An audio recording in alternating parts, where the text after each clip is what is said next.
Well, boils and ghouls, it's your old pal, John Kassir, the voice of the Crypt Keeper. And I want to welcome my good fiends of the Horror Heals podcast. Is horror good for mental wellness? But of course it is. I delight in the delicious deaths of pitiful people on the silver screen. So get ready for a hell of a good time with my new fiends, Corey and Kendall, on the Horror Heals podcast.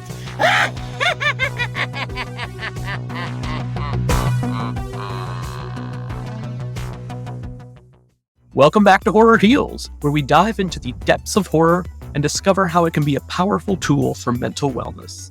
Today, we've got an amazing guest with us, Zach from Death Comes Lifting. Zach, you've not only created a space for horror fans and metalheads to get fit, but you've built a true community of support, resilience, and belonging. We're so excited to talk with you about how horror culture intersects with wellness and how you're helping people become their best selves, both mentally and physically. Hey, Zach, welcome to Horror Heals. Thanks for having me, guys. This is great. Absolutely. So, how does our theme of horror movies and horror culture helping our mental wellness resonate with you personally? What I've made it my mission to do was to make the horror nerds and the heavy metal nerds of the world my friends and where I belong, make them healthier, whether that's physically or mentally. And really, there's no difference. If you make one better, you make the other better. So that's kind of what I made my mission here at Death Comes Lifting, fitness for the misfits and health and wellness, man. So yeah, in every way it speaks to me. Can you give us a little bit of a background, just like on the history of the gym? The gym itself has been open just about 6 months, so the gym's pretty new. It's been going great, knock on wood. It's been great because we have a lot of great loyal supporters, and I'm very, very thankful for that. But the brand itself, Death Comes Lifting, I've had it for about 7 years, and it started as just a clothing line. I took it to like horror cons and set up wherever I could set up and did a lot of online stuff. We still do a lot of social media promo, and I stream classes, and, it was just me kind of punk rocking the brand online. I found myself in the fitness industry and with not a lot, nowhere to be represented, nowhere for our people, our horror people, our metal people and punks and stuff like that to have a comfortable space to be fit or get in the gym or wear stuff they wanted to wear that was actually cool. So I decided that it was my job to make that. So here we are. Awesome. What kind of questions and feedback did you get back in the day about how fitness ties into horror? I got a lot of people that were just straight up confused as to what I was doing at all. Basically, there's that. It was funny to be set up at like horror conventions. Since this is more of a horror focused podcast, I guess we should lean into that. I always got a kick out of everything you see at a horror convention, all the people, all the movies, all the costumes, and some people saw me as the scariest thing there because they thought I was going to make them do sit-ups or something. People would just totally fucking avoid me like the plague. No eye contact. And that's like, yeah, no jumping jacks. So I always got a kick out of that. I think that worked in my favor ultimately, is because it is so like different and niche and confusing, and it's like I don't ever want it to be in your face like this is a fitness company, here's Jason with a barbell or something. Like it's kind of like you have to look at it deeper, and people are like, wait, this is like a gym, or like what is this, or something, so that's kind of how I lure them in, and then I talk to them about it, and I think I sell them on it based on just who I am as a person and what we stand for as a company. And I'm very happy to have got a lot of our fellow horror film nerds and folk involved in a healthier, better spot. And that means more to me than any sort of monetary success or opening a gym. Is you change people's lives for the better, and that's why I'm in this business to begin with. So I just happened to get lucky, got to combine my interests, which is fitness, weird stuff. Just do this. Love it. Can you think of a transformation you've helped somebody make, and like what that was like, what that experience was like? Actually, the one that pops in my head is is perfect for this because there's a local convention in Pittsburgh called Horror Realm. It's a smaller show. You probably never heard of it. It's more local, but they're all my friends and great people that run it. Shout out to Horror Realm if anyone ever checks it out. It's really great. They have a really good lineup every year. And one of my friends who I met through that show, his name's Adam. He works that show, and we've been training together for like 6 years. And he's lost like 100 pounds. He comes to our Muay Thai classes, and we box and do all kinds of crazy shit. And he's he's a big horror nerd, dude. And well, I love the guy, but he's gotten so much healthier and gotten in such better shape. And if it's this much of my influence, then I am very happy about that. So that's a real time. I just worked out with him this morning, actually. So he's very fresh in my head. Yeah. Love that. What have you noticed over the 6 years? Like, how has his mental situation evolved? Oh man, totally. I think it's true for anyone. If you take care of your physical, this meat suit we're stuck in, I think your mind will respond in a healthier way. If you treat your body like shit, if you give it shit to eat, shit to run on, well, it's going to respond like shit. You're going to be depressed. You're going to feel if all this junk food and processed food I love it just as much as anybody. Don't get me wrong. I'm not a prude. I have my cheat days and I eat crap. But if that is all you eat, that is poisoning you. So your mind is going to have an effect on that, and it's not going to be happy. So you're not going to be happy. And when you start taking care of yourself, you feel better in every way. So that is, and something I always try to bring to the forefront is a lot of us are into horror because maybe we've had some trauma or we've had some fucked up lives or a hard childhood. And this kind of helps. This saved us in a lot of ways. I grew up watching horror movies to escape the realities of life sometimes. And we're prone to depression and mental illness. And if we can just take the low hanging fruit steps of eating right, walking, moving, stretching, you don't have to conquer the world. You don't have to do this crazy workout program, but just like really basic stuff to take care of yourself. And really what I wanted to get across with Death Comes Lifting and into the music world and movies and everything is not lame to take care of yourself. It's not lame to be healthy. Like there's something cool about smoking cigarettes and drinking Jack Daniels and eating fried chicken and not giving a fuck. Like I get it. That's great. That is cool. But it's also going to make you feel terrible. And it does, and working out and being healthy and eating healthy doesn't have to be for douchebag jocks. That's not right. It's not for them exclusively. Like we can do that too and feel the benefits and still be weird and still be cool and still be into all the shit you're into. And you don't have to be embarrassed because you're healthy and because you choose to be fit. I think that is like a stupid stigma that just kind of gets forced upon a lot of the crowd. And I just kind of stand against that. That's what I want Death Comes Lifting to do. I agree with you. And I tell you, that even was an issue this week. I'm at work. I'm an HR person. I'm talking about fitness and wellness all the time and goals that we have within our company. And employees feel pretty openly eager to tease me about being quasi-vegetarian. And, I feel like, haven't we evolved past some of this stigma? It's shocking sometimes when I see people still teasing me about not eating red meat and my joke is that I don't eat anything with 4 legs. That's pretty much the way I live my life. It's weird when I have to defend that constantly. Yeah.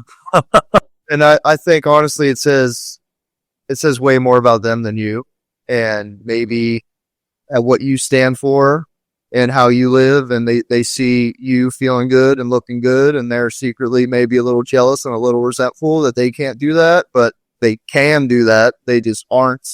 So they project it back on you. And that happens to me all the time, but I clearly don't care. Yeah. Let people know that, it's all right. And actually it is cool and it is fun and you can do it in a balanced, healthy way It doesn't have to suck. And I think a lot of us grew up hating fitness, having a bad relationship with it because we were fat nerds or something, which I was, and I will always be in here a fat nerd. So I get it. I hated gym class. I hated sports. I was terrible at them all. I was out of shape as a kid and basically a teenager too. And I had a really negative relationship with it all. So I was there too. Like, fuck that. I'm going to read comic books and, eat chocolate and drink beer and just, forget about all this shit. And then you wonder why you aren't happy and don't feel good. I found fitness luckily, and I liked it so much better than like playing sports, or I just developed a different relationship with it. I love yoga. I just found that, and it just kind of led me to being where I'm at. I think if more people give it a chance, especially if we can help show them a little bit in a way, if we can get their foot in the door to a healthier lifestyle where they wouldn't go before without it having the Texas Chainsaw Massacre on the front or something, then my work here is done. What was that aha moment for you? That like, okay, I'm not happy because I'm, putting crap in and not putting crap out. I just have always struggled with it. I think just being overweight, and then I had an eating disorder as a young dude. I ended up being anorexic for a minute just because I was going from one end of the spectrum to the other. And I still to this day struggle with balance. It is a constant, just kind of negative relationship with everything. I just got to the point where I was very, very unhealthy and very facing serious consequences for that. Like when you're anorexic and you have medical professionals telling you yo, you can die, or you're going to have to go to a psych ward or something like that, then you're kind of forced to take some shit a little more seriously. And me being the heavy metal kid I was and am, I still have a problem with authority, and I never wanted to listen to anybody ever tell me what to do. So I really try not to tell anybody what to do, even in this space as a trainer. I'm not going to tell you I'm just going to lead by example. And that's all I do. So I said, I'm not going to listen to you, but I'm going to figure it out for myself. So I figured it out for myself, and I learned basic nutrition stuff. I learned that you can eat a lot of healthy food and look good and not get fat and not just develop basic knowledge of nutrition and weight training. And I just gave it a try. I had no other choice. I just really did it. And I was led that path somehow, some way. Whoever is controlling this Cosmo universe led me here. I really loved it. And then I decided, well, if it worked for me, I'm pretty sure I can help some other people out. It kind of became my career, and I never saw it being a thing. I have a joke, I always say, if how they vote you in high school in the yearbook, I would have been voted least likely to own a gym. And here we go. We're here for a reason. So I just do most of it now. So I'm so glad you found your niche, because just going back a little bit earlier to something you said, you're very familiar with the horror conventions, and what it's like that community, they come out of their shells. That's home for them. That's family reunions for them. A traditional gym probably does not have that same vibe at all. And so now you've created something, a physical space, but also a virtual space for people to, as you said, the misfits can get healthy. So can you talk a little bit about what you offer virtually? Yeah, man. And that is the ultimate gift and blessing that I didn't see this brand doing when I started it. Really, it just kind of became this natural, wholesome community that I'm just so proud of, and I'm so proud of the people in it. And that's what I'm most proud of. Anything is that we are that space for people to feel safe and to be healthy and encouraged in a way that feels good to them. That's authentic. And I just wanted to make some cool ass t-shirts to begin with, and it became this whole meaningful thing. Of course, that was probably the subconscious thought behind it the whole time, because I am one of those people that go to a metal show or go to a horror convention and I feel at home. I feel comfortable. I feel like I'm with my family. So to take that and put it into a space like this has been a tremendous blessing to be able to do. And how it started was really during the pandemic, when nobody had a job, and I was a trainer at gyms. So gyms were one of the last things to open back up. So I was like, what am I going to do? I have this t-shirt brand. I have this fitness brand. I have a little bit of a platform. I'm going to start streaming some videos. And, we had like a subscription service. We still have it. It's on Patreon. I still stream classes every day. So talk about mental health. That was a time that mental health is a crisis now, but then was like, that was pretty bad, and everybody needed to take care of themselves and keep their minds productive. So one of the things that helps me to this day is a yoga practice. So I stream yoga videos, I stream workout videos, stuff you can do around your house to in a fun, funny, engaging, entertaining way. I hope I did. And that's what really caught on and started to build the community that we now affectionately call the Lifting Dead Army. And it just grew from there. And it grew on our virtual platform where we still put out training and, our video content and all this kind of fun stuff for people all over the world that aren't in Pittsburgh that can't come to our gym. And our gym is just kind of the natural next step of that. So we have classes here. We have personal training. It's just an open gym. If you just want to come in, do your thing. It's a little merch store. And it's just it's a really good vibe. And it's a solid crew of friends and family that come here that really, really make the place special. So I owe it all to the people that come to support and come to hang out. I don't see many people going to Planet Fitness just to hang out and just to see the people, you know what I mean? And people come here and people are on our subscription page to do that. I couldn't have planned for that. I couldn't have, you can't buy that shit. That is, awesome. Yeah, that's awesome. Kudos for making lemonade out of lemons, because that's one of the positive things that came out of the pandemic, right? Yeah, man. With all due respect to anybody that, lost people during that time, or it was a tough time but I have to look back and say that the pandemic was one of the best things that's ever happened to me in this business. So you have to, and that's a lesson I continue to try to take with me and bring to other people is even what's your worst problem right now? What your trauma is a blessing. It's a gift, and you're put in this position for a reason. So make the most out of it, use it. And ultimately it's like, we do this to be in service to others and help others. That's what we want to make this world a better place. So just be cool and, look at everything as a blessing, even when it seems like it's the opposite, because you can turn it around and, look at us now. It's pretty, just as I talk about it, I don't often sit back and reflect, but when I'm forced to, it's pretty crazy. So thanks. What's the origin of the company name? Death Comes Ripping is my favorite Misfits song. So that game, and I thought the Misfits were a good representation of horror, metal, punk, and lifting culture, because all those dudes are jacked and all those dudes are in great shape. Thought that was a good band to pay tribute to, and they're one of my absolute favorite bands. I have a Misfits tattoo, so I have not gotten sued by Glenn Danzig yet. So if you do sue me, Glenn Danzig, make sure you spell my name right so I can blast it all over the internet and get more famous. Please do that. And I wanted to call the company Deadlift at first and just make it simple, just Deadlift. And that was already taken, and I'm glad it was, because Death Comes Lifting has been the coolest name. I'm very, very proud of the name too. I think it hits all bases. It's definitely a statement that I didn't really anticipate, having death in your business name when you're doing official things and filing with the IRS, and people are like, Death Comes. I'm like, yeah, that's me. Well, you've given us a little taste already, but what was young Zach rocking out to, and what was he watching on VHS? Young Zach. I have either the best parents or the worst parents, and I can't decide because they really let me watch whatever the hell I wanted to when I was a kid. And for some reason, I don't know what it is, but I always was attracted to the most extreme, crazy, dark, weird. I wanted nothing to do with anything normal. I went straight for the first movie I really ever remember watching is Evil Dead 2.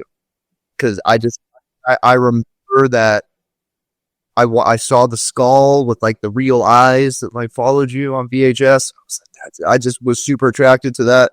I asked my mom if we could rent it or get it, and she was like, "Yeah, why not? What's wrong? Yeah, for sure. You're 5. Why? What could go wrong?" Of course. I absolutely loved it, and I still to this day, it's that movie defined when you're that young and it's that like gruesome and explosive and over the top and that like slapstick level like comedy, it's like basically like the Three Stooges. I like cracked up. I loved that movie as a kid. It's like one of the most fun kids movies ever. So I love that. I loved Kiss, the band, Rob Zombie and Marilyn Manson and Alice Cooper and Slipknot and Cannibal Corpse, and you know the progression goes on.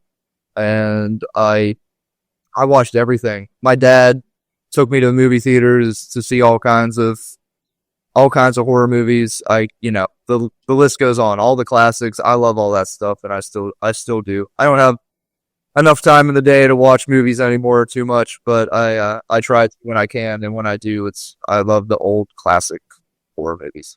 I hadn't really thought about Evil Dead 2 as like an introductory movie for kids, but yeah, I totally see how it is, because you hit the nail on the head with the Three Stooges thing. I mean, yeah, there's a little bit of nudity in it, but it's almost like comical nudity, you know, and the violence and stuff is like ridiculously funny, you know, and the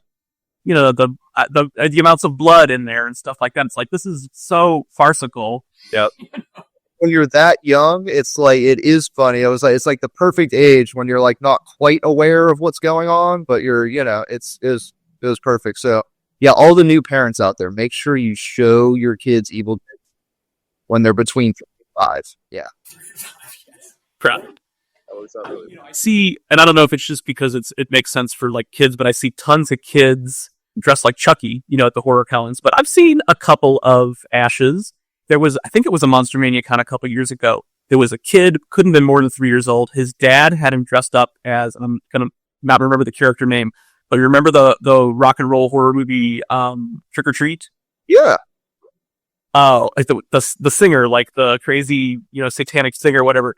I mean, it was like the perfect costume. He would stop and do the pose. Everything. It was. I mean, I like it. It's dressed as Sam from the other Trick or Treat. I always think that's so adorable. Like the little spirit of Halloween walking around. I love that movie too. Trick or Treat's been a favorite of mine recently. For like 5 minutes, I was kind of like, oh man, should like these young kids be at horror cons and dressed up and what's all this stuff? And it's like, I got over that so quickly. I'm like, no, these are like the best parents. You know? It's a very wholesome time. I appreciated going to all those cons and concerts and haunted houses as a kid, and you know, it has no negative effect on you in any way whatsoever, right, guys? We're fine. People like to talk about how violence and blah blah blah. It's like, you know, Kendall and I have been watching that stuff for decades, and you know, yeah, it helps you deal with the real shit too. I think, and escape for a little bit, for a minute or two. Absolutely, and an entertaining, fun, completely on board. Obviously, We say that all the time. I'm like, bring on the demons. I love it. battle them in real life because they're there. Yeah, man. What about you guys? What are some of your favorite movies? Like Exorcist is very near the top for both of us. Like, it's hard for me to say like what my favorite is, because it'll fluctuate, you know, depending. But like the ones that I can watch like 3-4 times a year, like Exorcist, Silence of the Lambs, The Shining, Evil Dead. yeah. Omen. I love Exorcist 3 and Halloween 3. I know they're not the most, like, they're very divisive, but I love both of those so much. Yeah. I mean, you know, Tom Atkins is the king. Yeah. He was on my podcast. He's the man. He lives like not too far away from us. Yeah, we have in the back, we have a big sign poster of Tom Atkins. He's the coolest. Yeah. I love Halloween 3. We have Halloween 3 Season of the Lift merch. Oh yeah, I love Halloween 3. Yeah, and all those movies you just talked about, they hit that weird, like, and we can include the original Halloween in there too, right? Like The Shining, Halloween, The Omen, Exorcist. Like, not only are those some of the best horror movies ever, they're just some of the best movies ever in any genre, period. And like, nobody can even argue that, you know? So those are like, they transcend genre. They're like almost too good to be considered horror movies by the prudes that want to call them like psychological thrillers. You know, And how the dialogue, the character development, the music, the cinematography. I mean, these are just like, you know, I just thought of The Fog. Everything Carpenter does is amazing, but yeah. And that's why they're so rewatchable, because they're just that good, you know, like they need to be appreciated by, you know, by scholars and other people. Like, it's not just, you know, like, don't dismiss horror just because you think it's all like serial killers and slashers and all that kind of stuff. I mean, there's some amazing films out there. Yeah, absolutely. And those are some I recommend to people that aren't horror fans all the time, right off the bat, that you can appreciate just if you appreciate art and film and philosophy and anything, especially The Shining. The Shining is just like so good. Love it. Yeah. Every day, and take something new away from that every day.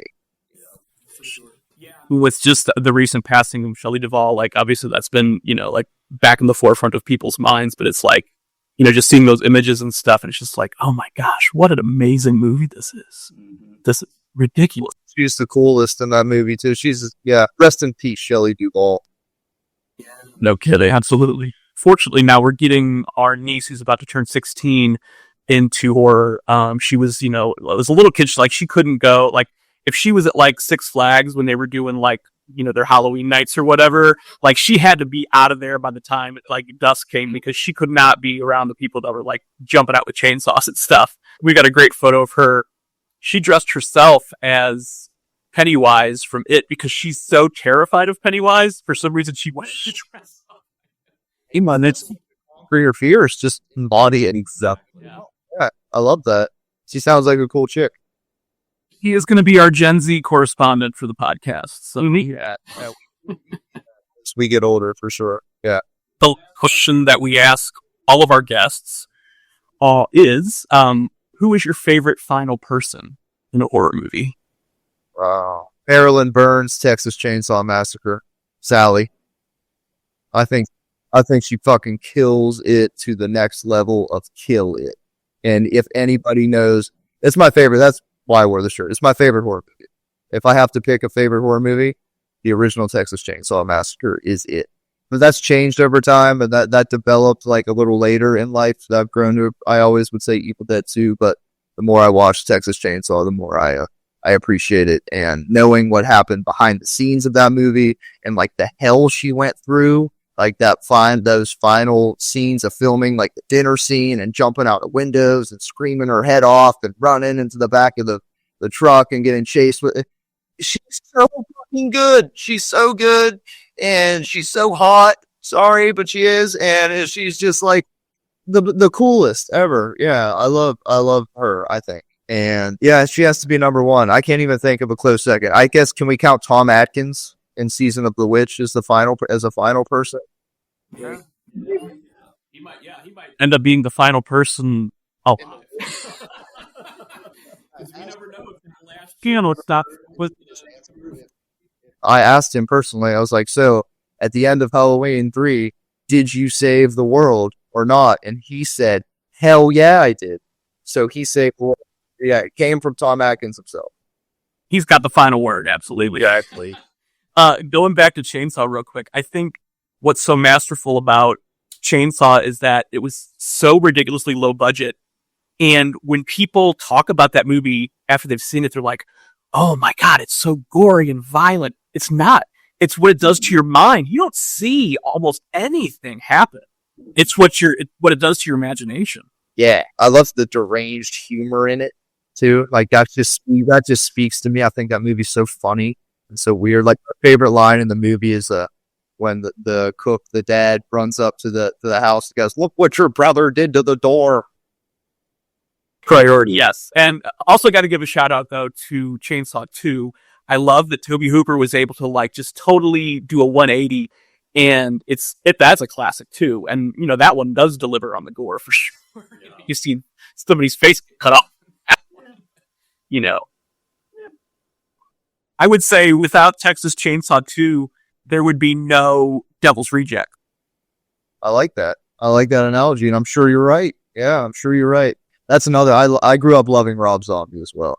That was a powerful impact on me. As like his movies came out, I was in like middle school or something. On House of 1,000 Corpses, Devil's Rejects, and that was like next level shit. I was like, I liked his music already.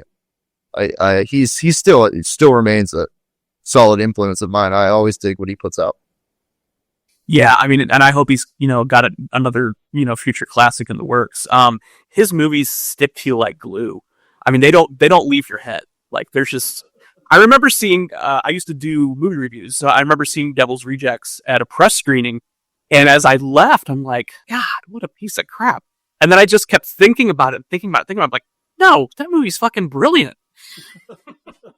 Fucking brilliant. I think he says that that's his favorite of his movies, or at least his favorite experience he had making a movie. It's such a tribute to the 70s horror, for sure, the gritty stuff, and the soundtrack is great. He put together an amazing cast, Jeffrey Lewis is great in that, and Priscilla Barnes, and, Brian Posehn gets his head shot off, and it's so good. And I haven't seen it in a long time, and I feel like it's calling for a rewatch. Even spoiler alert, but the last scene with the Freebird when everyone's getting shot out is the coolest shit ever. And I love how Rob Zombie plays, picks a song that the movie feels like, and makes that the epic last kind of thing. I like that that's a Rob Zombie thing, and it works really well in Halloween 2 for Knights of White Satin. Definitely, yeah. And just let's pour one out for Sid Haig. I mean, wow. I mean that Captain Spaulding has become an iconic character, in such a short amount of time. And I mean, I see so many Captain Spauldings at HorrorCon. It's and I hope, man. I think that adds to the legacy of Captain Spaulding is just how cool he was as a person, and just how cool he with fans, and just how he portrayed that character is. It'll never go away. And I didn't know this until I talked to Dave Hagen, who runs Monster Mania, but Sid met his wife at Monster Mania. Really? Yeah. Horror, growing the horror family, So go to horror cons, get in good shape, meet your future partner. Do it. We can all. Right. Yeah, absolutely. Yeah. My coworker, who does not watch horror movies at all, but she went to a Monster Mania, and it's I think she got it. She got what was going on with okay, I get the vibe of the horror community now just by being there. So everybody should go to one. Everyone should go. And that's the one thing you hear from people that aren't into horror. If you bring them to a horror convention, or they're not into metal music, and you take them to a metal or a punk show, is the number one thing you hear is everybody's actually so nice. Yeah. So I'm from St. Louis originally. That's where a lot of my family still lives. And they do a big Haunters convention there annually. And just watch some of the YouTube videos of people walking through, and it's all right, I'm flying back to St. Louis, and I'm taking my mom to a Haunters convention so she gets it. Yeah, do it, man. That sounds fun. St. Louis is cool. I've been there a few times on setting up for shows and passing through. Good for sure. Well, Zach, we love what you do. Keep doing it. Thanks for coming on and sharing. Oh, you guys rock, man. Anytime. This is a great vibe. So keep doing what you're doing. It's important for the horror community to do cool shit and have podcasts and help crazy businesses and people like me get the word out there. So I really just appreciate the opportunity, man. What you do is important. So thanks. Zach, thanks so much for sharing your story and your passion with us. What you've created with Death Comes Lifting, it's more than a gymnasium. It's a haven for all of us misfits who find comfort in the dark and spooky. Keep breaking down those stereotypes around fitness and showing horror lovers that it's cool to be strong, healthy, and fit. And remember, if you want to find community, get a good workout, and support your mental health all at once, Zach's got you covered. And as always, is horror good for mental wellness? Of course it is. Thanks for joining us. The Horror Heals podcast is produced and presented by How the Cow Ate the Cabbage, LLC.